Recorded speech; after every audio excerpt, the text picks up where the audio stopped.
I am very sure कि आप में से ऐसे कई सारे लोग होंगे ना जिनके लिए ये बहुत बड़ा क्वेश्चन होगा। आप भले ही अपने 10th का एग्जाम दे रहे होंगे या 12th का एग्जाम दे रहे होंगे, लेकिन आपका ड्रीम बहुत बड़ा है और ये ड्रीम सिविल सर्विसेज की तरफ जाता है। आप सोसाइटी को सर्व करना चाहते हैं, लेकिन उसके लिए एक बहुत बड़ा क्वेश्चन आपके मन में ये आता है कि भाई ग्रेजुएशन में ऐसा क्या कर लिया जाए जिससे कि यूपीएससी में ना एक एक्स्ट्रा एज मिल जाए हमें। हम ये 3 साल में ना सिर्फ अपने ग्रेजुएशन की डिग्री ले बल्कि यूपीएससी का भी एक मेजर चंक क्लियर कर लें। तो आज कुछ साइंटिफिक ग्राउंड्स पर हम इस पूरे प्रॉब्लम का एक सोल्यूशन फाइंड करने की कोशिश करेंगे। इससे पहले मैं आगे बढ़ूं ना, मैं आपको एक एक जनरल इंफॉर्मेशन शेयर करना चाहता हूं कि यूपीएससी एक्चुअल में आपसे ग्रेजुएशन की डिमांड करती है।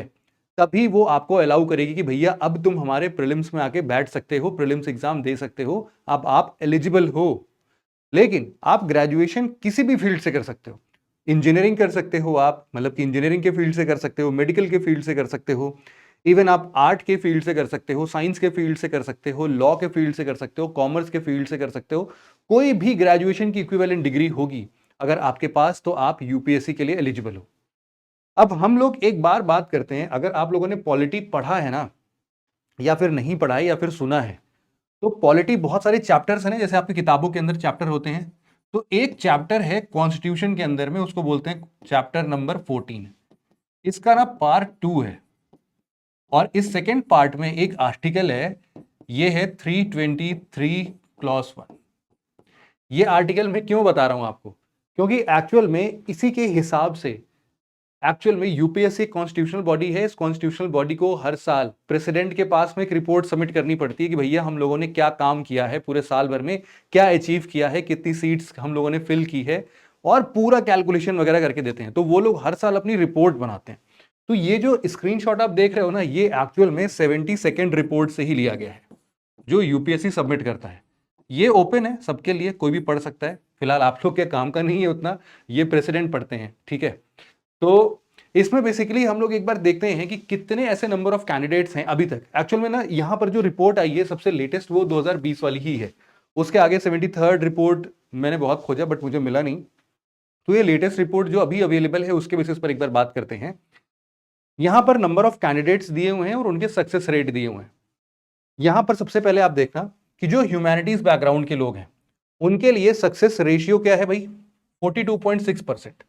और इनफैक्ट आप किसी भी स्ट्रीम से आते हो, आप देखोगे ना ऐसा बहुत ज्यादा डिफरेंशिएशन नहीं है। मतलब यूपीएससी कभी भी किसी एक पर्टिकुलर स्ट्रीम ऑफ स्टूडेंट्स को ऐसा नहीं बोलता है कि भाई ना आपको हम ज्यादा लेंगे या फिर आपका सक्सेस रेशियो हम बढ़ा देंगे, भाई आप तो आर्ट फील्ड से हो। नहीं नहीं नहीं, ऐसे बच्चे नहीं चाहिए हमें।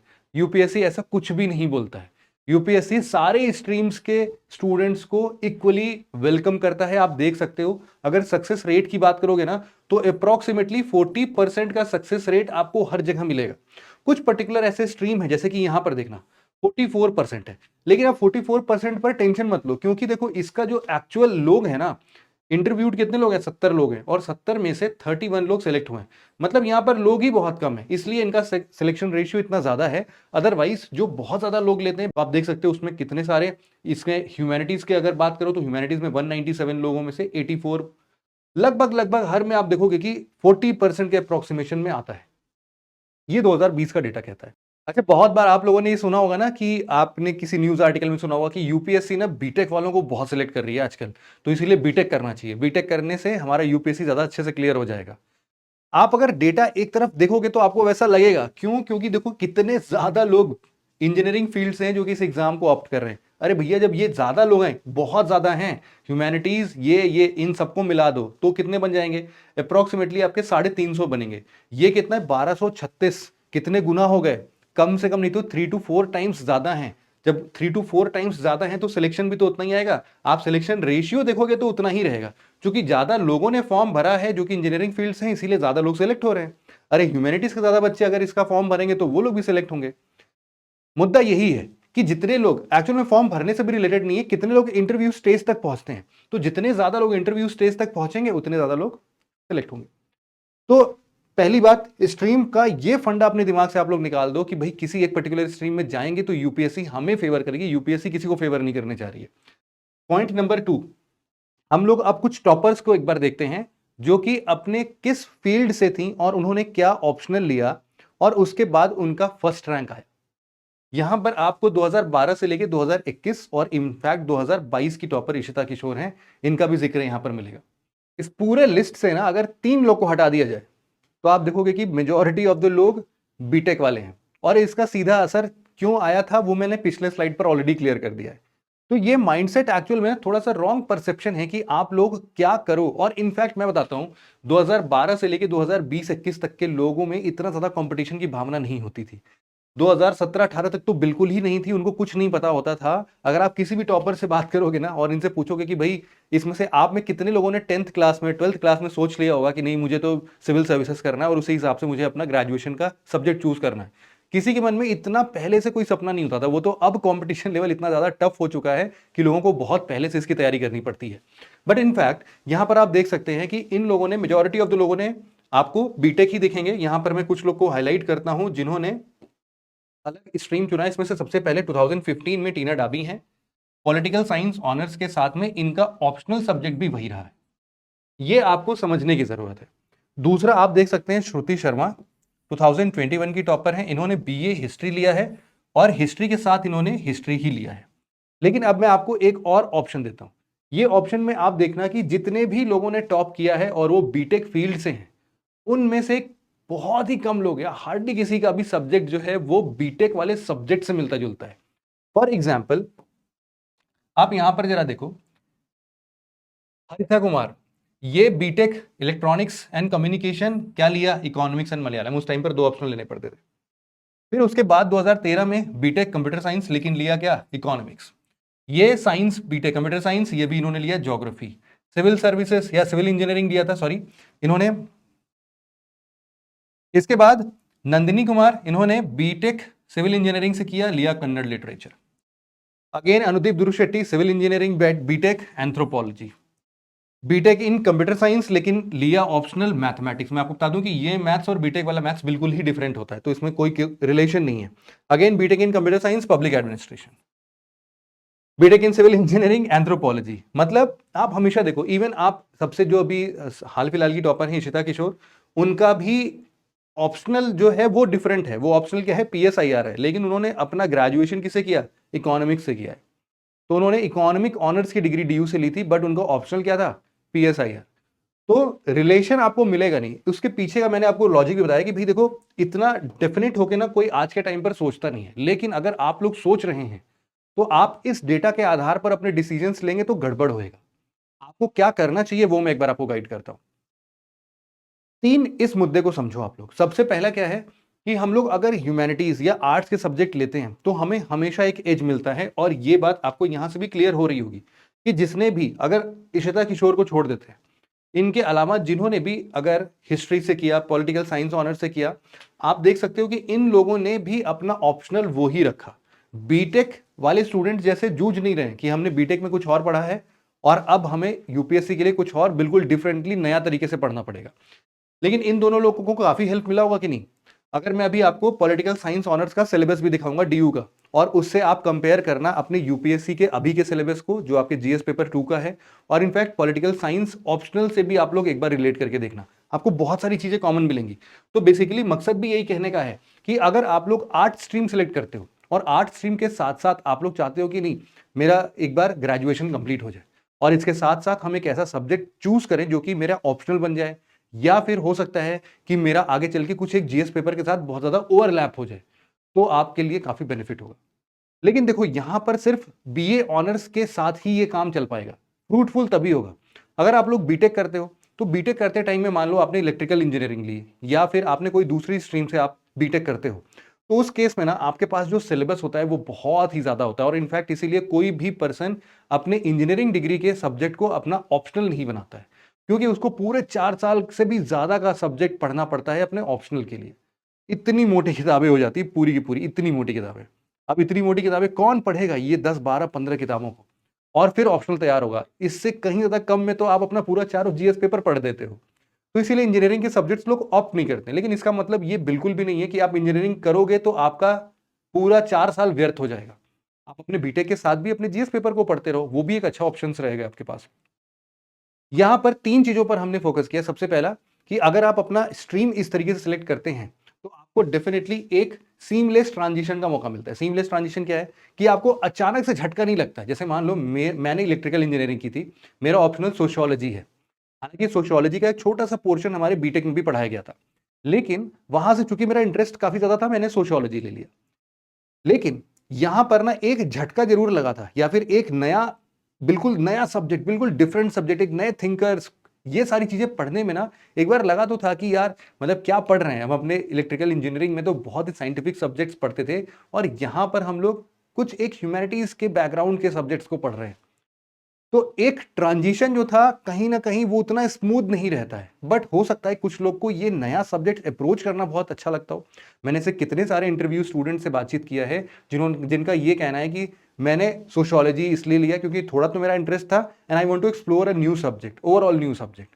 मैंने बीटेक तो कर लिया अपना, मैंने मेडिकल में तो अपनी डिग्री ले ली, लेकिन मुझे एक कंप्लीटली डिफरेंट सब्जेक्ट ऑप्ट करना था, इसीलिए, या फिर मुझे एक बिल्कुल डिफरेंट सब्जेक्ट का नॉलेज चाहिए था, इसीलिए मैंने दूसरा subject like anthropology, geography, political science, sociology, कोई भी ह्यूमैनिटीज के सब्जेक्ट ले लिए मैंने। तो it all depends upon you कि आप क्या करना चाहते हैं, आपका इंटरेस्ट किस डायरेक्शन में लेके जा रहा है। और फिर साथ ही साथ आपको एक होलिस्टिक फाउंडेशन मिलता ही है। होलिस्टिक फाउंडेशन का मतलब यह है कि अब पीएसआईआर या फिर पॉलिटिकल साइंस ऑनर्स के स्टूडेंट्स को पॉलिटिकल साइंस पहले तो नया नहीं लगेगा, तो सीमलेस ट्रांजिशन होगा, इतना कुछ नहीं है, पढ़ा हुआ है अपना, ऑलरेडी पढ़ा हुआ है। और मोस्ट ऑफ द टाइम आपके 70-80% सिलेबस जो है वो ओवरलैप करते ही हैं।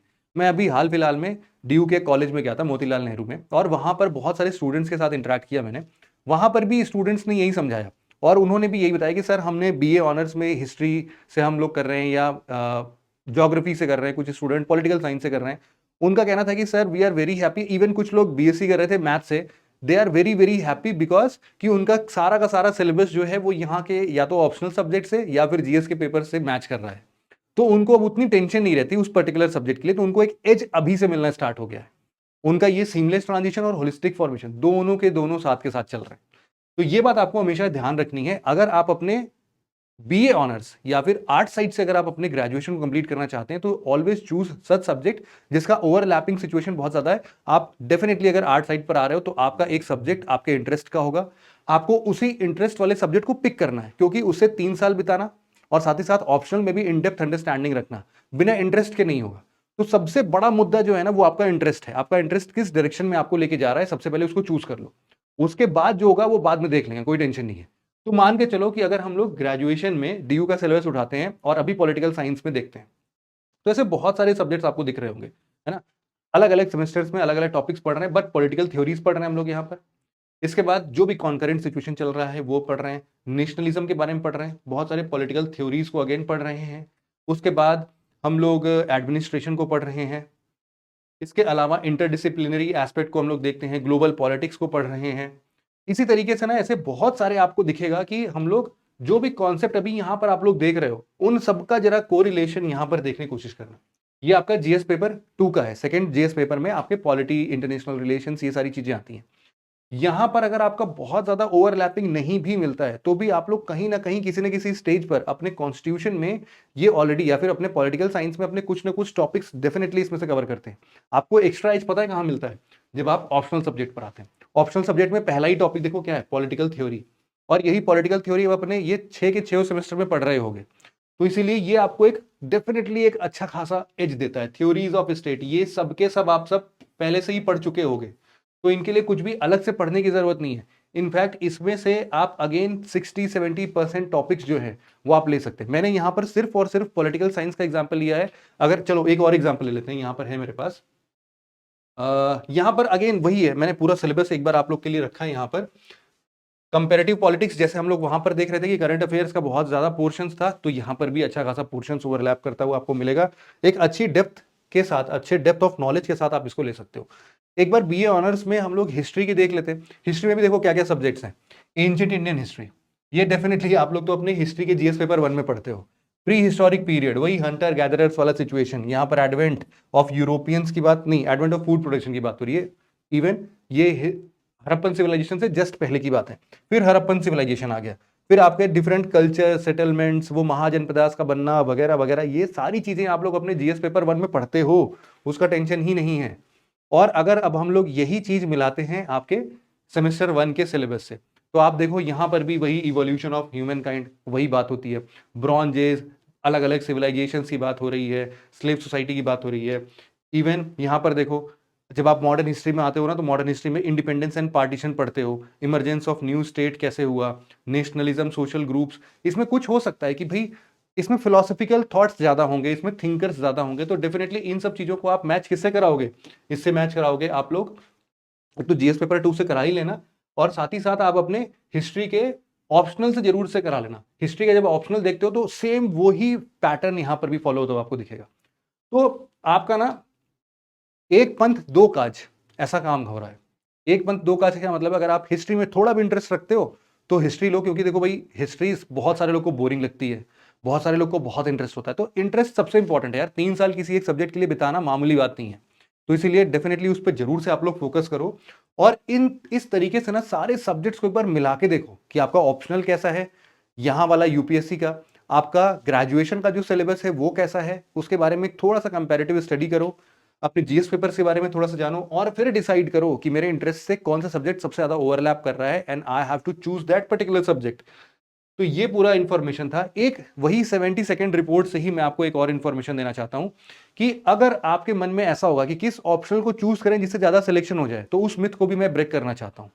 यहां पर अगर सबसे ज्यादा सिलेक्शन देखोगे तो सबसे ज्यादा इनरोलमेंट भी आप उसी सब्जेक्ट से पाओगे। तो यहां पर अगर आप इस पूरे ग्राफ को देख रहे हो ना, तो यहां पर जो रेड वाला ग्राफ है, ये वाला हिस्सा, ये आपके ह्यूमैनिटीज सब्जेक्ट से रिलेटेड है, जिसके अंदर पीएसआईआर नहीं आता है, बाकी सारे आ जाते हैं, जैसे anthropology, sociology, geography, history, sociology, psychology, ये सारे सब्जेक्ट्स इसमें से आएंगे। यहां पर जो है, यहां पर ह्यूमैनिटीज का एक पोर्शन है, लेकिन थोड़ा सा सिस्टमेटिक ढंग से है, थोड़ा सा कॉन्सेप्चुअल बोल सकते हो। जैसे कि इसमें आपका डेफिनेटली अलग अलग कॉमर्स वाले बच्चे भी आ जा रहे हैं, मतलब अकाउंटेंसी भी है, और इसमें पीएसआईआर भी है। तो ये ह्यूमैनिटीज के सब्जेक्ट ही सबसे ज्यादा लोग ऑप्ट करते हैं, और इसका अंदाजा आप यहां से भी ले सकते हैं। ऊपर के जो थोड़े थोड़े डेटा है ना, जो ये ग्रीन कलर वाला देख रहे हो, ये इंजीनियरिंग के सब्जेक्ट्स के हैं, अलग अलग ईयर्स में है, 2018 का है, 19 का है, 20 का है, बट पैटर्न आपको मोर और लेस वैसा ही दिखेगा हर बार। इसके बाद ये जो येलो वाला पोर्शन देख रहे हो ना, ये येलो वाला पोर्शन पतला सा, ये मेडिकल साइंस के स्टूडेंट्स के लिए है, और जो ये रेड कलर वाला आप देख रहे हो, ये साइंस साइड के स्टूडेंट्स के लिए है, जो कि एग्रीकल्चर, बॉटनी, केमिस्ट्री, जूलॉजी, इन सब से करते हैं। और साथ ही साथ ये जो पिंक कलर वाला आप देख रहे हो, ये है आपके लैंग्वेजेस का। तो अलग से पूरा लैंग्वेज का एक लिस्ट होता है, मैं आपको वो भी दिखाऊंगा अभी। यहां पर आप देखना जरा, ये सारी एक लिस्ट बनी है कि भाई अभी तक फिलहाल लोगों ने कौन कौन से ऑप्शनल को ऑप्ट किया है, और उनका कितना सक्सेस रेशियो रहा है। आप यहां पर देखोगे तो ज्यादातर लोगों को कहां देखोगे, वही ह्यूमैनिटीज वाले सब्जेक्ट में पाओगे। स्टार्ट करते हैं ऊपर से, एंथ्रोपोलॉजी में लगभग लगभग 1200 लोग हैं। इवन आप और नीचे आओ, ज्योग्राफी, ज्योग्राफी में अप्रोक्सीमेटली 1300 लोग हैं। हिस्ट्री में लगभग लगभग 500 लोग हैं, 600 लोग बोल सकते हैं आप। हिस्ट्री वही लोग लेते हैं जिन्होंने ऑलरेडी अपने ग्रेजुएशन में हिस्ट्री लिया होता है, क्योंकि उनके लिए इतना बड़ा ऑप्शनल सब्जेक्ट पढ़ना ईजी हो जाता है। इसके बाद आप फिलोसफी में थोड़े कम बच्चे पाओगे। इसके बाद आप सोशियोलॉजी देखो, 1200 से ज्यादा बच्चे हैं। तो मोटा मोटा कहने का मतलब ये है कि ऐसे जितने भी ह्यूमैनिटीज के सब्जेक्ट है, वो लोग ज्यादा ऑप्ट करते हैं, और इनकी संख्या ज्यादा इसलिए भी हो जाती है क्योंकि जो बीटेक वाले स्टूडेंट्स आते हैं ना, उनके लिए इन सब्जेक्ट्स को ऑप्ट करना बहुत ईजी होता है। ये बायस नहीं है किसी की तरफ कि इसको ना कोई भी बच्चा पढ़ सकता है, इसको आर्ट साइड का भी स्टूडेंट पढ़ सकता है, इसको बीटेक का भी बच्चा पढ़ सकता है, इसको जो हमारे मेडिकल साइंस के स्टूडेंट होते हैं वो भी पढ़ सकते हैं, कॉमर्स साइड के स्टूडेंट होते हैं वो भी पढ़ सकते हैं। तो ये सारे इसीलिए सब्जेक्ट्स में नंबर ज्यादा होते हैं। लेकिन अगर आप लोग इसके सिलेक्शन रेशियोज को देखोगे, तो सिलेक्शन रेशियोज मोर और लेस आपको सबका लगभग लगभग बराबर मिलेगा, एक्सेप्ट हिस्ट्री। हिस्ट्री में थोड़ा कम है, लेकिन बाकी सब में 8 से 9% का एक नॉर्मल सिलेक्शन रेशियो दिखेगा। कुछ एक ऐसे सब्जेक्ट्स हैं जहां पर आपको सिलेक्शन रेशियो एक्सेप्शनली हाई दिख रहा होगा। फॉर एग्जांपल आप इकोनॉमिक्स को देख सकते हो, इकोनॉमिक्स में भी ठीक ठाक लोगों ने ऑप्ट किया है, और 13% के आसपास इसका सिलेक्शन रेशियो है। And at the same time एक यहां पर लॉ के बारे में आप देख सकते हो, लॉ में चूंकि कम लोग हैं तो सिलेक्शन रेशियो सबसे ज्यादा है, इसका सिलेक्शन रेशियो सॉरी सबसे ज्यादा तो मैनेजमेंट वाले सब्जेक्ट का है, लेकिन लेने वाले लोग सिर्फ 38 हैं, उसमें से 6 का सिलेक्शन हो गया, तो 15-16% का सिलेक्शन रेशियो है। इसको आप ऑप्ट आउट करो, इसको तो ध्यान देने की बात नहीं है। तो इनफैक्ट आप किसी भी स्ट्रीम को सिलेक्ट कर सकते हो। इनफैक्ट अभी तक मैंने मैनेजमेंट का नाम भी नहीं लिया था, तो मैनेजमेंट जैसे सब्जेक्ट को भी आप चूज कर सकते हैं, उसको भी एज ए अपना ग्रेजुएशन का सब्जेक्ट बना सकते हैं। बट फर्स्ट एंड फॉरमोस्ट जो मैं आपको बताना चाहूंगा कि अगर आपको एक एज लेना है, अगर आपको एक स्मूथ ट्रांजिशन चाहिए, तो डेफिनेटली आपको वो सब्जेक्ट्स ही लेने चाहिए जिसमें आपका सबसे ज़्यादा इंटरेस्ट है। ये कुछ लैंग्वेज के हैं जहां पर आपको सिलेक्शन रेशियो देख सकते हो आप। सबसे ज़्यादा अगर आप लोग देखोगे तो ये देखो, ये मणिपुरी लैंग्वेज का है, लेकिन अगेन सिर्फ 4 लोग हैं। 4 में से चूंकि एक लोग का सिलेक्शन हो गया तो 25% के आसपास का सिलेक्शन रेशियो आ गया। लेकिन अगर जनरल चीजों की बात करें तो सबसे ज्यादा लेने वाले हिंदी लैंग्वेज के लोग हैं, हिंदी लिटरेचर लेते हैं। इनका सिलेक्शन रेशियो भी लगभग वही 8% के आसपास ही चल रहा है। फिर उसके बाद आप तेलुगु लैंग्वेज देख सकते हैं, यहां पर भी सिलेक्शन रेशियो तो अच्छा है, बट वही बच्चे बहुत कम है यहां पर। कुछ और सब्जेक्ट जिसको लोग ज्यादातर करके ऑप्ट करते हैं, वो एक तो इंग्लिश बोल सकते हो आप, गुजराती बोल सकते हो, कन्नड़ बोल सकते हो, मलयालम बोल सकते हो अगर आप इस फील्ड से हो तो। अदरवाइज कॉमन सब्जेक्ट्स में आपके पंजाबी, संस्कृत और इवन तमिल, तो ऐसे लैंग्वेजेस को भी लोग ऑप्ट करते हैं और अच्छा सिलेक्शन ले लेते हैं। तो इन लैंग्वेजेस को भी एक बार जरूर से पढ़ना, अगर आप थोड़ा भी इंटरेस्ट रखते हो किसी लैंग्वेज के प्रति, तो डेफिनेटली आप ये सारे सब्जेक्ट्स को भी ऑप्ट कर सकते हो और इन्हीं के थ्रू अपना ग्रेजुएशन का सब्जेक्ट भी मोल्ड कर सकते हो। तो इनके सब्जेक्ट्स को भी जरूर से मिला देना। तो अल्टीमेटली पूरा मुद्दा जो है वो कहने का यही है बच्चों, कि आप सब लोगों को एक बात का जो हमेशा से ध्यान रखना है वो है आपका इंटरेस्ट। हर बार इंटरेस्ट को क्यों बोल रहा हूं, क्योंकि देखो यार, बहुत प्रैक्टिकल सिचुएशन बताता हूं। आप बिना इंटरेस्ट के किसी एक सब्जेक्ट को 3 साल नहीं ढो पाओगे, और साथ ही साथ उसके अगले 1 साल और लग सकता है आपके इस पूरे एग्जाम को लेके। 4 साल किसी एक सब्जेक्ट को पढ़ना है, मामूली बात नहीं है। इंटरेस्ट होना बहुत ज्यादा जरूरी है। तो सबसे पहले इंटरेस्ट की तरफ जाओ। इंटरेस्ट एक बार डिसाइड हो जाए, उसमें से अगर कंफ्यूजन है तो उसमें से छांट लो कि ऐसे कौन सी चीजों को मैं जाऊं जिससे कि मेरा यूपीएससी वाला सब्जेक्ट भी स्ट्रीमलाइन हो जाए। उसमें से जितने भी कंफ्यूजन्स हैं उनको एलिमिनेट करके एक पर्टिकुलर जोन पर जा सकते हैं। तो क्रक्स इस पूरे सिस्टम का यही है, पूरे जोन का यही है। इस तरीके से आप अपने ऑप्शनल सब्जेक्ट के साथ साथ अपने ग्रेजुएशन के भी सब्जेक्ट्स और स्ट्रीम को सिलेक्ट कर सकते हैं। तो आई होप आपको ये सेशन हेल्पफुल लगा होगा अपने ग्रेजुएशन के सब्जेक्ट्स को डिफाइन करने के लिए, कि आपको किस फील्ड से अपना ग्रेजुएशन करना चाहिए। Thank you very much for listening it very patiently friends. Have a nice day.